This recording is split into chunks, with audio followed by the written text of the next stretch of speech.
Hello and welcome to this new edition of Inside Poland, our monthly programme entirely devoted to the Polish presidency of the EU, which started on July 1st.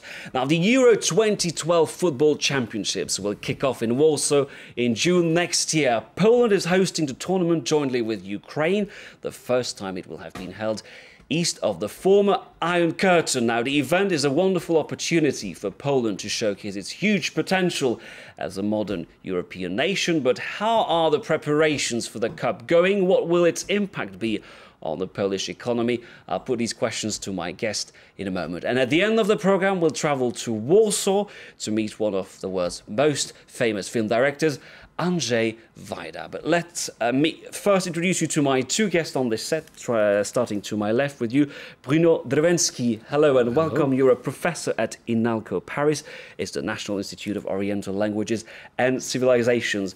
And to my right, Balázs Egert. Hello, you're an economist at the OECD, specialist of Poland, among other things. Let me ask you first, Mr. Drwęski, what's the mood in Poland? Are people looking forward to this European Cup? Yes, people are quite excited because, for Poles it's the occasion to put Poland on the new Poland on the Europe map, and so for them it's very important. You agree there's a lot of expectation and anticipation? A lot of expectation and anticipation, but also a lot of preparations because of the huge need in new investment for a smooth Euro 2012. Because it will, of course, be a huge test not only for Poland but also for Ukraine. Now, we're going to talk about all this in a moment, but first, our reporters travelled to the first international match to be played in one of the new stadiums of Poland. This is one of the stadiums that was built for the tournament, of course. The red and white Polish team versus its formidable neighbour, Germany. The friendly was originally to be played at the National Stadium in Warsaw, but its opening has been delayed, so the northern city of Gdańsk hosted the match instead. It's just 350 kilometers from Warsaw to Gdańsk, but it's currently an 8-hour rail journey. Steam trains were quicker. Yet that hasn't deterred these fans, settling in to enjoy the long ride. Poland's bid to host Euro 2012 included massive improvements to its ailing transport network. All over the country, work is underway, but expectations have been drastically lowered. Fewer than half of the planned roads will be completed. And as for the trains, well... We hope that maybe, just maybe, they'll somehow finish it before Euro 2012, but personally I don't think so. As time passes, the atmosphere heats up. Andrzej is under no such illusions. The Germans are out of our league. We don't really care about the result. The main thing's seeing the stadium itself, the PGE Arena. Before we hit the stadium, we're invited to take a look at Gdańsk's airport, whose expansion is to be a lasting legacy of Euro 2012. Capacity will double to 5 million passengers per year.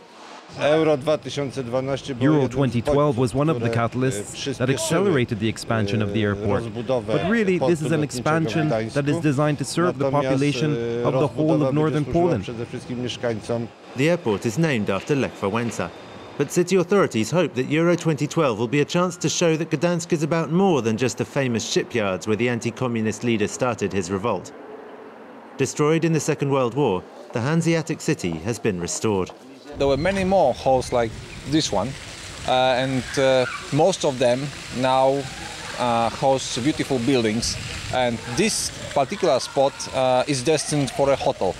Recent history shows that big sporting events don't necessarily turn a short-term profit, but provide an image boost that can reap long-term benefits. That's basically what Euro is about. It's a huge prestige, it's a huge promotion for the city that the city just has to use. And so to the match. The PGE Arena only got the go-ahead from the fire brigade one day before kick-off, but on the night it made the grade.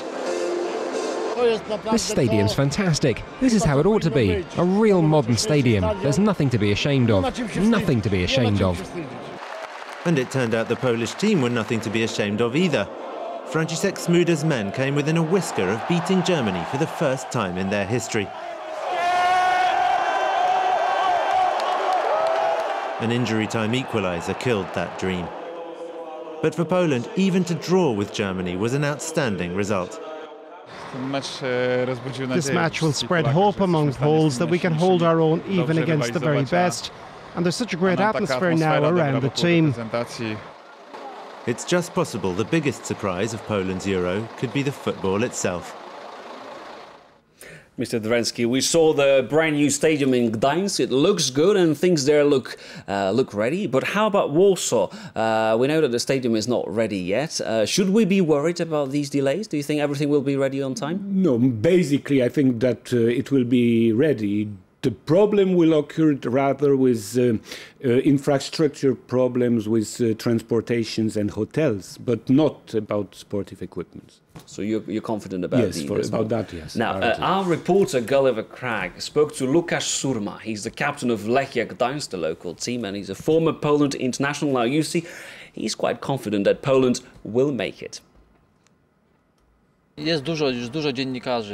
lot of journalists write, and a lot of people think, that Poland is just not going to make it. With all these roads, stations, hotels, and stadiums we're supposed to be building. Seems to me that just puts the heat on the people in the organizing committee, the politicians who are involved, all those people, to really make sure that they do get it done on time. Czują się naciskani i chcą to zrobić jak najwięcej, chcą to zrobić na czas, tak? Mr. Eger, the UEFA has, of course, put a lot of pressure on Poland to be ready in time. What is your assessment of the situation there? I agree that the problem is more on the road infrastructure side and the railway infrastructure side. Because the point in case is a Chinese contractor who badly underestimated costs, and then the government just ended the contract. And now the government is looking for new contractors to finish some of the sections, which will be just. And also regarding the railway, our reporter told us there that it took him 8 hours to travel from Warsaw to Gdańsk, and he hoped that this will be improved by June next year. We can hope, but it's not sure for railways. But maybe it will be done, but so it's not supporters sure. will be flying, I guess, flying from Warsaw to Gdańsk to watch the games there. Now, I'd like to talk about... The airport will be ready. Yeah, the airport will be ready. The Lech Walesa airport, brand new airport. Now, let's talk about the economy, because, of course, the preparations have cost a lot of money, but they also have benefited to the Polish economy. Apparently, 30,000 jobs have been created in the last 2 years. Billions of euros have been spent on infrastructure. Are we already feeling this in Poland? Yeah, definitely we are feeling the effects because of the ongoing infrastructure investments. And basically there are two drivers which could lead to higher growth in the future. The first one is that this mega event gives a huge publicity to Poland, and this is signaling that Poland is a modern European country. We are ready to receive tourists, and we are ready to receive European and foreign investment. And the second part is that infrastructure is relatively underdeveloped. And if you invest in underdeveloped infrastructure, the impact on long-term growth will be much higher. And this is really welcome, that developing the bottlenecks in the motorway network and the railway sector, this is really what Poland needs for long-term growth. You agree that was the right event at the right time for Poland, economically speaking? Basically, yes. I'm sure that what we can call the Poland that wins will be very happy and advanced. The problem is that maybe there are a lot of hopes which will not be fulfilled for all Poland and all social stratas. So maybe after the Euro, some section of the population will be deceived. But basically, as a whole, of course, I think that it will put Poland on the map. And on the whole, you think that this event will be profitable? Profitable, it remains to be seen, but hopefully, yes. Probably a weak point of the whole infrastructure investments are the stadiums, because these are huge investments, like €1 billion inverse, and the question is whether they will pay for debt, which was needed to carry out these investments. And this is an open question, because the question is not whether they will be used, because of course they will be used for cultural events, for concerts, but whether they will bring money. Yeah, exactly. Okay, well, we'll have to follow this, of course, and we will follow this on France 24. I'd like to thank you for taking part in this debate. Thank you very much, Mr. Drensky and Mr. Egert. Now, before we say goodbye, let's go straight to Warsaw. It's almost a tradition in this program. This time we'll meet one of the world's most famous film directors, Andrzej Wajda. He's the author of iconic films such as Man of Iron, Man of Marble, and Katynia.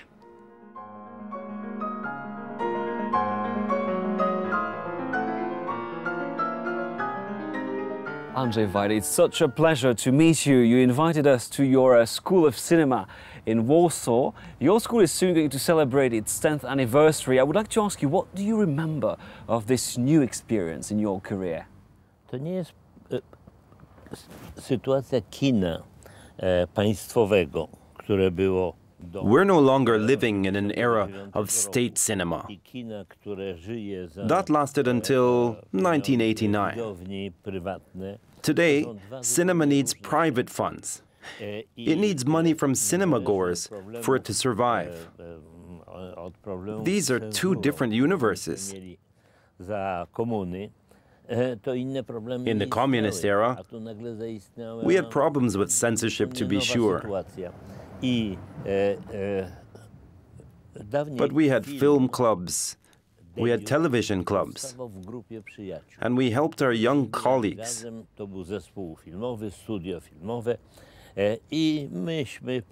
After that, these groups disappeared. We had to create a school to fill the vacuum.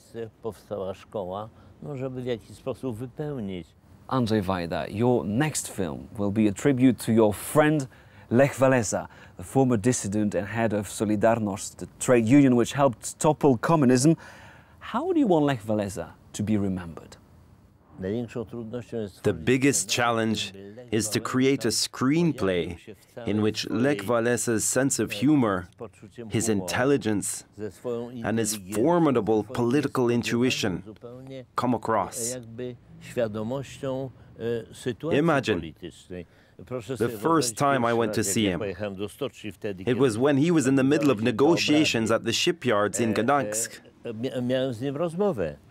I had an interview with him, and when our rapport relaxed somewhat, I asked him, Lech, tell me what's happening. You asked for more money, pay raises. Okay, that's understandable. That's why people strike. But you got all that. If you demand still more, the Soviet tanks will invade Poland. Are you conscious of your responsibility in this, of the risk you're taking? He looks at me and says, Andrzej, no, the Soviet tanks will not be invading Poland. They're our friends after all. Why would they come with their tanks? It's fantastic. Walesa knew. He understood. How did he know? He was intelligent, and it was his intuition, his creativity, his imagination. He was a politician, and he pressed on because he understood that the tanks weren't the real threat. It's the first time I had before me a man who speaks on his own terms. He doesn't let someone else tell him what to think. He doesn't repeat what other people whisper into his ear. That impressed me. It was beautiful. As we say, a political animal. 20 years after the fall of communism, Poland has changed a lot. Do you like the new Poland?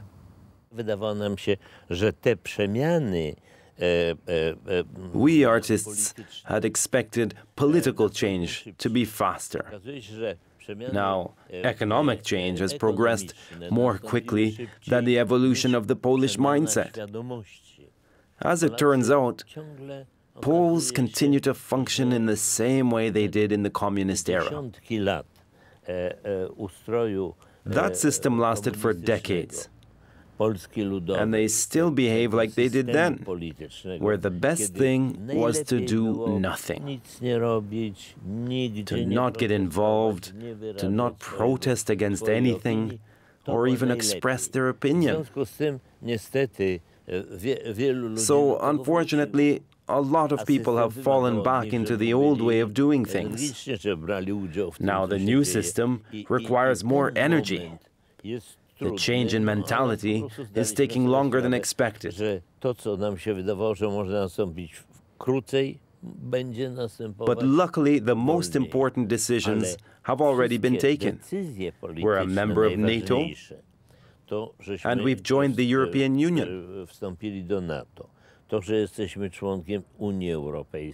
Andrzej Wajda, you always felt European, but for a long period under communism, your country was completely isolated from the rest of Europe. Would you say that Poland has been fully reintegrated in Europe? I'm not particularly worried about it, because we never cease to be Europeans.